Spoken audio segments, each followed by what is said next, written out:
മണിപ്പൂർ നമ്മുടെ രാജ്യത്തിനുണ്ടായ ഒരു വലിയ നാണക്കേടാണ് മണിപ്പൂരിൽ സംഭവിച്ചത്.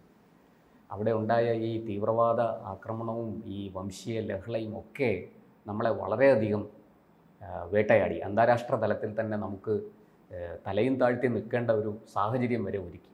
ഇപ്പോഴിതാ മണിപ്പൂരിൽ കുഴപ്പങ്ങളുണ്ടാക്കിയ യഥാർത്ഥ പ്രതികളെ കണ്ടെത്തിയിരിക്കുന്നു, അവരെ പിടികൂടിയിരിക്കുന്നു. ഇനി എന്താണ്, ആരാണ് അവിടെ മണിപ്പൂരിൽ പ്രശ്നമുണ്ടാക്കിയത്, ഇനി എന്താണ് സർക്കാർ ചെയ്യാൻ പോകുന്നത്? നരേന്ദ്രമോദി സർക്കാരിന് എതിരെ പ്രതിപക്ഷത്തിൻ്റെയും അതുപോലെ ഇന്ത്യ വിരുദ്ധരുടെയുമൊക്കെ വളരെ നാളത്തെ ഏറ്റവും ശക്തമായ ആയുധമായിരുന്നു മണിപ്പൂരിനെ കുറിച്ച് എന്താണ് പ്രധാനമന്ത്രി സംസാരിക്കാത്തതെന്നുള്ളത്. ഇതിന് പലപ്പോഴും എനിക്ക് തോന്നുന്നു മോഡിയെ അനുകൂലിക്കുന്നവർ പോലും ഇവിടെ അവരുടെ വായടഞ്ഞു പോകുന്ന ഒരു ചോദ്യമായിരുന്നു അത്. മറുപടിയില്ലായിരുന്നു. പക്ഷേ ഏറ്റവും ഒടുവിൽ ഈ കഴിഞ്ഞ ദിവസം ഇന്നലെ മ്യാൻമാറിൽ നിന്നും മണിപ്പൂരിലേക്ക് അനധികൃതമായി കയറി അവിടെ കുഴപ്പങ്ങൾ ഉണ്ടാക്കിയ ഒരു വിഭാഗം ആൾക്കാരെ സർക്കാർ ഇപ്പോൾ തന്നെ അവരെ അറസ്റ്റ് ചെയ്ത് ഡിറ്റൻഷൻ സെൻറ്ററിൽ പാർപ്പിച്ചിരിക്കുകയാണ്. അങ്ങനെ പാർപ്പിച്ചിരിക്കുന്നവരിൽ 27 പേരെ തിരികെ അയക്കുന്ന ഒരു തുടക്കം ഇന്നലെ കുറിച്ചു. ഡീപ്പോർട്ട് ചെയ്യുകയാണ്. അതായത് ഇന്ത്യ മ്യാൻമാർ ഫ്രണ്ട്ഷിപ്പ് ഗേറ്റിൽ മ്യാൻമാർ അധികാരികൾക്ക് ഇവരെ കൈമാറി. അങ്ങനെ 27 പേര് ആദ്യ ബാച്ചിൽ അങ്ങനെ തിരികെ വിട്ടു. അപ്പോൾ നമ്മൾ ആലോചിക്കേണ്ടത്, എനിക്ക് തോന്നുന്നു 2024 ഓഗസ്റ്റിലാണെന്ന് തോന്നുന്നു, അന്ന് മണിപ്പൂരിലെ മെയ്തി സംഘടനകൾ ഒരു കാര്യം ഒരാരോപണം ഉന്നയിച്ചിരുന്നു. അതായത് 900 കുക്കി സോ തീവ്രവാദികൾ മ്യാൻമാറിൽ നിന്നും ആയുധങ്ങളുമായി മണിപ്പൂരിലേക്ക് നുഴഞ്ഞു കയറി അവർ അവിടെ കുഴപ്പങ്ങൾ ഉണ്ടാക്കുന്നു, അവരെ കണ്ടെത്തണം, അവരെ പുറത്താക്കണം. ഇതായിരുന്നു മെയ്തികളുടെ ആദ്യത്തെ ആവശ്യം. പക്ഷേ ഇവിടെ സാങ്കേതികമായിട്ട് സർക്കാരിന് ചില പ്രശ്നങ്ങളുണ്ട്. അതിൻ്റെ ഒരു വിഷയം എന്ന് പറയുന്നത്, ഈ ഇന്ത്യ മ്യാൻമാർ ബോർഡറിലെ 10 കിലോമീറ്റർ ഇവർ പരസ്പരം അങ്ങോട്ടും ഇങ്ങോട്ടും അവരുടെ ഫ്രീ എൻട്രി ഉണ്ട്. ആ 10 കിലോമീറ്ററിൽ ഇപ്പം ഇന്ത്യ അതിർത്തിയിൽ നിന്നും 10 കിലോമീറ്റർ വരെ അതിനുള്ളിൽ താമസിക്കുന്ന അല്ലെങ്കിൽ 10 കിലോമീറ്റർ വരെ താമസിക്കുന്ന ആൾക്കാർക്ക് തങ്ങളുടെ വില്ലേജ് അതോറിറ്റീസിൽ നിന്ന്, ചിലപ്പം അവരുടെ ഗ്രാമമുഖ്യനിൽ നിന്ന് തന്നെ ആവാം, ഒരു സർട്ടിഫിക്കറ്റുമായിട്ട് എപ്പോൾ വേണമെങ്കിലും ഇന്ത്യയിൽ കയറി വരാം.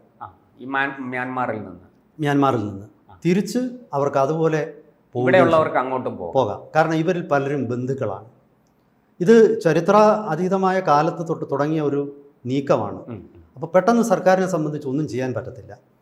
ഇവിടെയുള്ളൊരു വലിയ പ്രശ്നം എന്ന് പറയുന്നത്, ഈ ഇന്ത്യയുടെ വടക്ക് കിഴക്കൻ അതിർത്തി, നമുക്ക് പാകിസ്ഥാൻ അതിർത്തി ആണെങ്കിൽ യഥാർത്ഥത്തിൽ മുഴുവൻ കമ്പിവേലിയിട്ട് അത് ഫെൻസ് ചെയ്തിരിക്കുകയാണ്. പിന്നെ രണ്ടാമത്തെ കാര്യം എന്ന് പറയുന്നത്, ഇന്ത്യ പാകിസ്ഥാൻ അതിർത്തി രണ്ടും ശത്രു രാജ്യങ്ങളാണ്. അപ്പോൾ രണ്ടുപേരും വളരെ ജാഗരൂകതയോടെ, ഇന്ത്യയിൽ നിന്ന് ഒരാൾ അങ്ങോട്ട് ചെല്ലാതെയും അവിടെ നിന്ന് ഒരാൾ ഇങ്ങോട്ട് വരാതെയും വളരെ കൃത്യവും വ്യക്തവുമായിട്ട് ബോർഡർ മാനിങ് ഉണ്ട്. അതിന് പ്രത്യേക ഉപകരണങ്ങളുണ്ട്. അതുപോലെ തന്നെ ചെക്ക് പോസ്റ്റുകളുണ്ട്, നിരീക്ഷണ ടവേഴ്സ് ഉണ്ട്. പക്ഷേ ഇവിടെ അതല്ല. പിന്നെ പ്രകൃതി സ്വതന്ത്രമായ ഒരു ഏരിയയാണ്. ഈ പല വടക്ക് കിഴക്കൻ സംസ്ഥാനങ്ങളിലും, ആസാം തൊട്ട് അതുപോലെ നാഗാലാൻഡ് വരെ കിടക്കുന്ന പല സംസ്ഥാനങ്ങളിലും ഇത് തന്നെയാണ് സ്ഥിതി. അപ്പോൾ ഒറ്റയടിക്ക്, എന്നാൽ ആഭ്യന്തരമന്ത്രി അമിത്ഷാ ഇടയ്ക്ക് ഈ കംപ്ലീറ്റ് ബോർഡർ ഫെൻസ് ചെയ്യുന്ന ഒരു പരിപാടിയായിട്ട് വന്നിരുന്നു. അപ്പോഴത് വീണ്ടും അവിടെ വലിയ പ്രശ്നങ്ങൾ ഉണ്ടാക്കി. കാരണം എതിർപ്പുയർന്നു. അതിന് രണ്ട് വിഭാഗ സൈഡിലും ഒരുപാട് ബന്ധുക്കളുണ്ട്, അവർക്ക് പരസ്പരം ബന്ധപ്പെടാൻ ബുദ്ധിമുട്ടാവും. ഇത് കാരണം രണ്ട് ഭാഗത്തു നിന്നും എതിർപ്പുണ്ടായി. തൽക്കാലം അത് ഒന്ന് മെല്ലെപ്പോക്ക് എന്നുള്ള രീതിയിലേക്ക് മാറ്റിയിരുന്നു. അപ്പോൾ ഇത് കാരണമാണ് ഈ തീവ്രവാദികളെ തിരിച്ചറിയാൻ പറ്റാതിരുന്നത്. അപ്പോൾ ഇതിൽ ഏത് കുക്കിയാണ് മ്യാൻമാറിൽ നിന്ന് വന്നതെന്ന് നമ്മളങ്ങനെ പറയും. കാരണം അവർ പറയും ഇത് എൻ്റെ ബന്ധുവാണെന്ന് പറയും. വാസ്തവമായിരിക്കാം, അവരുടെ ബന്ധു തന്നെ ആയിരിക്കാം. അപ്പോൾ ഇപ്പോൾ പക്ഷേ സംഭവിച്ച ഒരു പ്രത്യേകത എന്ന് പറയുന്നത്, മ്യാൻമാർ ആർമിക്കും ഇവർ വലിയ പ്രശ്നമാണ്. സ്വാഭാവികമായിട്ടും മ്യാൻമാർ സൈന്യം ഇന്ത്യയുമായിട്ട് ഈ വിഷയത്തിൽ സഹകരിക്കാൻ തുടങ്ങി. അങ്ങനെ പലരുടെയും ഡീറ്റെയിൽസ് ഇന്ത്യക്ക് ലഭിച്ചു. പിന്നെ മാത്രമല്ല, ഇന്ത്യ മറ്റൊരു കാര്യം, ഇപ്പം അതിർത്തി അടച്ചില്ല, പകരം മറ്റൊരു നീക്കം നടത്തി. അതായത് ആര് വേണമെങ്കിലും കയറി വന്നോട്ടെ, കുഴപ്പമില്ല. പക്ഷെ വരുന്നവർ ഉടൻ തന്നെ പിന്നെ പട്ടാളത്തിൻ്റെയോ പോലീസിൻ്റെയോ അടുത്ത് അവരുടെ ബയോമെട്രിക്കൽ ഐഡൻറ്റിറ്റീസ് മുഴുവൻ അവിടെ റെക്കോർഡ് ചെയ്യും. അപ്പോൾ അങ്ങനെ വരുമ്പോൾ സ്വാഭാവികമായിട്ടും ഇന്ത്യ പിന്നെ ആധാറൊക്കെ ഉൾപ്പെടെയുള്ള പിന്നെ ഡീറ്റെയിൽസ് ഉള്ളവരാണ് അവിടുത്തെ നമ്മുടെ പിന്നെ ഇന്ത്യയിൽ താമസിക്കുന്ന കുക്കികൾ. അപ്പോൾ അതിൽ ഉൾപ്പെടാത്ത ആൾക്കാർ ആരാന്ന് വെച്ചാൽ അവർ കൃത്യമായിട്ടും വിദേശിയാണെന്നുള്ളത് മനസ്സിലാവുന്നു. അപ്പം ഇത് മ്യാൻമാർ അതോറിറ്റീസുമായിട്ട് ഷെയർ ചെയ്തു. അതിലൂടെയാണ് ഇവർ ഈ പറയുന്ന നുഴഞ്ഞുകയറ്റക്കാരെ ഐഡൻറ്റിഫൈ ചെയ്തത് കൂടുതലും. ഇപ്പോൾ എത്ര നുഴഞ്ഞുകയറ്റക്കാരെ സർക്കാർ റൗണ്ട് അപ്പ് ചെയ്തിട്ടുണ്ടെന്നോ എത്ര പേര് ഡിറ്റൻഷൻ സെൻറ്ററിലുണ്ടെന്നോ ഉള്ള വിശദാംശങ്ങളൊന്നും തന്നെ സർക്കാർ വെളിവിട്ടിട്ടില്ല. കാരണം ഇതിനൊരു പ്രശ്നമെന്ന് പറയുന്നത് ഈ വന്നിരിക്കുന്നവരെല്ലാം ഒരു വിഭാഗത്തിൽപ്പെട്ടവരായിരിക്കും, കുക്കികളായിരിക്കും. അപ്പോൾ ഇത് വീണ്ടും ഒരു വർഗീയ വേർതിരിവിലേക്ക് കാര്യങ്ങൾ കലാപത്തിലേക്കും ഒക്കെ പോകും. അപ്പോൾ അങ്ങനെ സംഭവിക്കാതിരിക്കാൻ വേണ്ടിയിട്ട് ഇതിൻ്റെ വിശദാംശങ്ങൾ പുറത്തു വിട്ടിട്ടില്ല. അത് കാരണമാണ് പിന്നെ ഈ 900 പേരിൽ എത്ര ആൾക്കാരെ റൗണ്ട് അപ്പ് ചെയ്തിട്ടുണ്ട്. പക്ഷേ ചില മാധ്യമങ്ങൾ പറയുന്നത് യഥാർത്ഥത്തിൽ ഈ ഓഗസ്റ്റിൽ വന്നത് മാത്രമാണ് ഈ 900 പേര്. അതിനു മുമ്പ് പല ആൾക്കാരും ഇവിടെ എത്തിയിട്ടുണ്ടാകും. ഈ എത്തിയിരിക്കുന്ന ആൾക്കാർ ഏതൊക്കെ തരത്തിലുള്ളതാണെന്നും അതിൽ ഇപ്പോൾ അവരെ ഇന്ത്യക്കാരേത് മ്യാൻമാറുകാരേത് ഈ ഒരു വേർതിരിവ് മ്യാൻമാറുകാരാവാം അല്ലെങ്കിൽ മറ്റെവിടെന്നെങ്കിലും വന്നവരാവാം. അപ്പോൾ ഈ വേർതിരിവ് നമുക്ക് അങ്ങനെ വേർതിരിക്കാൻ നമുക്ക് സാധിച്ചിട്ടുണ്ട്. അങ്ങനെ വേർതിരിക്കാൻ സാധിക്കുന്നത് ഇവിടുത്തെ ഒരു സംഘർഷത്തിന് തീർച്ചയായിട്ടും ദീർഘകാല അടിസ്ഥാനത്തിൽ വലിയ വ്യത്യാസം ഉണ്ടാക്കും. ഇപ്പോൾ ഒരുപക്ഷെ തൽക്കാലം എനിക്ക് തോന്നുന്നത് ഇങ്ങനെ ഇവരെ റൗണ്ട് അപ്പ് ചെയ്ത് തിരിച്ചയക്കാൻ തുടങ്ങുമ്പോഴത്തേക്ക് സ്വാഭാവികമായിട്ട് ഇവരുടെ ഇന്ത്യയിൽ താമസിക്കുന്ന ബന്ധുക്കൾ വീണ്ടും പ്രശ്നങ്ങൾ ഉണ്ടാക്കാൻ സാധ്യതയുണ്ട്. പക്ഷേ സൈന്യം ഇപ്പോൾ വളരെ ശക്തമായ നിലപാടാണ് സ്വീകരിച്ചിരിക്കുന്നത്. നമുക്കറിയാം, മുഖ്യമന്ത്രി സ്ഥാനത്തു നിന്നും ബീരേൻ സിംഗിനെ മാറ്റി അദ്ദേഹം രാജിവെച്ചു. ഇപ്പോൾ ഗവർണറുടെ രാഷ്ട്രപതി ഭരണമാണ് അവിടെ നടക്കുന്നത്. ഗവർണറാണ് കാര്യങ്ങൾ നോക്കുന്നത്. ഇപ്പോൾ സൈന്യത്തിന് കുറച്ചുകൂടി പവറുണ്ട്. മാത്രമല്ല ഇടപെടാൻ രാഷ്ട്രീയക്കാർ ചെല്ലുകയുമില്ല.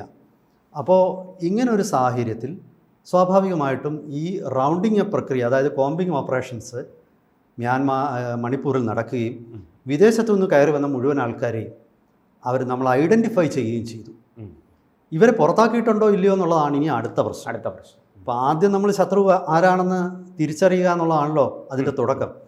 അപ്പോൾ ശരിക്കും പറഞ്ഞാൽ നരേന്ദ്രമോദി സർക്കാർ ഇപ്പോഴാണ് കൃത്യമായ രീതിയിലേക്ക് ഇതിലേക്ക് എത്തിയത്. പക്ഷേ അതിൻ്റെ കാരണം സ്വാഭാവികമായിട്ടും ഈ പ്രദേശങ്ങളിൽ നാളുകളായിട്ട് നിലനിന്നിരുന്ന ഈ ഫ്രീ പോക്കുവരവ് വ്യവസ്ഥയും ഈ ബന്ധുക്കളായിട്ടുള്ള ആൾക്കാർ അതിർത്തിയിലും പിന്നെ അതിർത്തിയുടെ ഇരുവശങ്ങളിലും താമസിക്കുന്നതും ഇങ്ങനെയുള്ള ചില കാരണങ്ങൾ കൊണ്ടാണ് ഈ സർക്കാരിന് പെട്ടെന്ന് ഇടപെടാൻ പറ്റാതിരുന്നത്. പിന്നെ മാത്രമല്ല എനിക്ക് തോന്നുന്നത് ഇതിലൊരു വിഷയമെന്ന് പറഞ്ഞാൽ ഇങ്ങനെ ഇടപെട്ട് കഴിഞ്ഞാൽ ഇത് മേത്തികളെ സഹായിക്കുന്നതായിട്ട് വരും. മേത്തികൾ ഹിന്ദുക്കളാണ്, കുക്കികൾ ക്രിസ്ത്യാനികളുമാണ്. പക്ഷെ ചെറിയൊരു ശതമാനം കുക്കികൾ ഹിന്ദുക്കളുണ്ട്, വളരെ ചെറിയൊരു ശതമാനം ക്രിസ്ത്യാനികളും ഉണ്ട്. വളരെ ചെറിയൊരു ശതമാനം. പക്ഷേ ഭൂരിഭാഗവും ഹിന്ദുക്കളും മറ്റിടത്ത് ഭൂരിഭാഗം ക്രിസ്ത്യാനികളുമാണ്. അപ്പം ഇത് നോർത്ത് ഈസ്റ്റിൻ്റെ പല പ്രത്യേകതകളിലും ഇത് നമുക്ക് ഒരുപക്ഷെ അത് തിരിച്ചറിയാൻ പെട്ടെന്ന് ബുദ്ധിമുട്ടുണ്ട്. കാരണം അവിടെ ട്രൈബൽ ഐഡൻറ്റിറ്റീസ് വളരെ ശക്തമാണ്. എനിക്കൊരു സുഹൃത്തായ ഒരു പയ്യനുണ്ട് ആസാം പോലീസിൽ. അപ്പം അയാൾ ബിശ്വജിത്ത് എന്നാണ് പേര്. അയാൾ ബോർഡറിൻ്റെ വളരെ അടുത്ത് താമസിക്കുന്ന ഒരാളാണ്, ബംഗ്ലാദേശ് ബോർഡറിൻ്റെ. അപ്പോൾ ഇയാൾ പറയുന്നത് പിന്നെ ഈ നാഗന്മാരെന്ന് പറയുന്നത് പല സ്ഥലങ്ങളിലുണ്ട്, പല രാജ്യങ്ങളിലുണ്ട്, ചൈന തൊട്ടുണ്ട്. അപ്പോൾ ഇവർക്കെല്ലാം തമ്മിൽ പല ബന്ധങ്ങളുണ്ട്. അതുപോലെയാണ് ഈ കുക്കികളും. ഈ കുക്കി നാഗ വംശജർക്ക് ഇങ്ങനെ ഒരു പ്രശ്നമുണ്ട്. പല രാജ്യങ്ങളിലായിട്ട് അവർ തായ്ലൻഡിൻ്റെ അതിർത്തിയിലുണ്ട്, മ്യാൻമാറിലുണ്ട്, ഇന്ത്യയിലുണ്ട്. ഇപ്പം നാഗന്മാരാകുമ്പം ചൈനയിലുണ്ട്, കുക്കികൾ ചൈനയിലില്ല. അപ്പോൾ ഇത് കാരണം അവിടുത്തെ ഒരു സ്ഥിതിവിശേഷം വളരെ സങ്കീർണമാണ്. അത് കാരണമാണ് സർക്കാർ വളരെ സൂക്ഷിച്ചിടപെടുന്നത്. എന്തായാലും ശരി, രക്തച്ചൊരിച്ചിൽ ഉണ്ടാകാതെ നോക്കണം എപ്പോഴും. അതെ, എന്തായാലും ശരി, അവിടുത്തെ പിന്നെ മാറ്റങ്ങൾ ഉണ്ടായി തുടങ്ങിയിരിക്കുകയാണ്. ശക്തമായിട്ട് നടപടികളുമായിട്ട് സർക്കാർ മുന്നോട്ട് പോകും. ശാശ്വതമായ സമാധാനം മണിപ്പൂരിൽ തിരിച്ചു വരും എന്ന് നമുക്ക് പ്രതീക്ഷിക്കാം. ശാശ്വതമാണോ എന്ന് എനിക്ക് അറിഞ്ഞുകൂടാ. പക്ഷേ എങ്കിലും ഇപ്പോഴത്തെ ഒരു കലുഷിതമായ അന്തരീക്ഷം തീർച്ചയായിട്ടും അയവ് വരും, അത് സംശയമില്ല. ശാശ്വത സമാധാനം എനിക്ക് തോന്നുന്നു ഈ വർഗ്ഗങ്ങളും ട്രൈബുകളും തമ്മിലുള്ള ഒരിടത്തും സാധ്യമല്ല. ട്രൈബുകൾ സമാധാനം ഉണ്ടാവും, പിന്നെ എന്തെങ്കിലുമൊക്കെ പ്രശ്നങ്ങൾ ഉണ്ടാവും. ട്രൈബുകൾ തമ്മിലുള്ള ഒരു എങ്ങനെയാണ് കൂടിച്ചേരുന്നത് അതിനെ ആശ്രയിച്ചിരിക്കും. എന്തായാലും ഈ മണിപ്പൂർ സമാധാനത്തിലേക്കും ശാന്തിയിലേക്കും മടങ്ങി വരുന്നു എന്ന വാർത്ത വളരെ സന്തോഷജനകമാണ്. ഒപ്പം തന്നെ ഈ പറഞ്ഞതുപോലെ കുക്കികളും മെയ്തികളും തമ്മിലുള്ള ഈ വംശീയമായ ഒരു പോര് അത് അവസാനിപ്പിച്ച് ഈ മണിപ്പൂരിൽ ശാശ്വതമായ ഒരു സമാധാനം നിലനിർത്തിക്കൊണ്ട് നമ്മുടെ രാജ്യത്തിൻ്റെ വികസനത്തിനൊപ്പം അവരും ചേരണം. ഈ അതിർത്തി സംസ്ഥാനം കൂടിയാണ് മണിപ്പൂർ. ഈ പറഞ്ഞതുപോലെ മ്യാൻമാറുമായിട്ടൊരു നല്ല ബന്ധത്തിൽ തുടരുകയും പരസ്പരം കൊടുക്കൽ വാങ്ങലുകൾ നല്ല രീതിയിൽ നടത്തുകയും വേണം. അതിന് മണിപ്പൂരി ജനത ഈ കുക്കി മെയ്തി എന്നൊക്കെയുള്ള ഭേദം മാറ്റിവെച്ചിട്ട് ഒന്നടങ്കം ഇന്ത്യ സർക്കാരിൻ്റെ ആ തണലിൽ, ആ കുടക്കീഴിൽ നിന്നുകൊണ്ട് അങ്ങനെ ശ്രമിക്കട്ടെ, അവർ മുന്നോട്ട് പോകട്ടെ എന്ന് നമുക്കും ആശംസിക്കാം.